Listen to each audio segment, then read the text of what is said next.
MLA ಅವ್ರ ವಿರುದ್ಧವಾಗಿ ಯಾವತ್ತು ಏನ್ ಹೇಳಿರೋದು?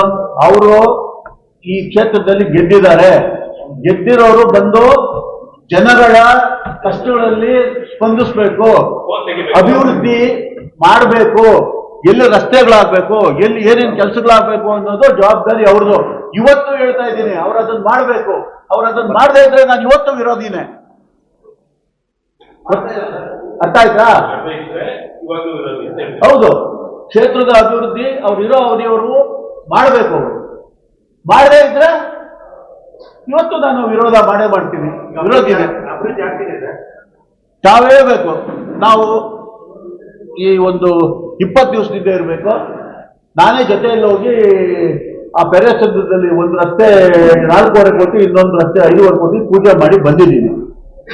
ಅದರ ನಂತರ ಈಗ ಇಲ್ಲಿ ನುಗ್ತಳ್ಳಿ ಹತ್ರ ಒಂದು ರಸ್ತೆ ಈ ಚುನಾವಣೆ ಮುಗಿದ ತಕ್ಷಣ ಬಂದು ಮಾಡ್ಬೇಕಪ್ಪ ಅಂತ ಹೇಳಿದ್ದೀನಿ. ಇಮಿಡಿಯೇಟ್ ಆಗಿ ಪೂಜೆ ಮಾಡಿ ಸ್ಟಾರ್ಟ್ ಮಾಡ್ತೀನಣ್ಣ ಅಂತ ಹೇಳಿದ್ದಾರೆ.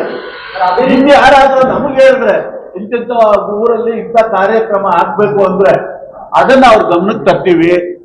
ಅವರು ಬಂದು ಅದನ್ನ ಪೂರೈಸಬೇಕು. ಅದನ್ನ ಪೂರೈಸಲಿಲ್ಲ, ನೆಪ ಹೇಳ್ಕೊಂಡು ಓಡಾಡ್ತಾರೆ ಅಂದ್ರೆ ನಾನು ಅವ್ರ ವಿರುದ್ಧವಾಗೂ ನಾನು ಹೇಳಬೇಕಾಗ್ತದೆ, ಮಾತಾಡ್ತೀನಿ.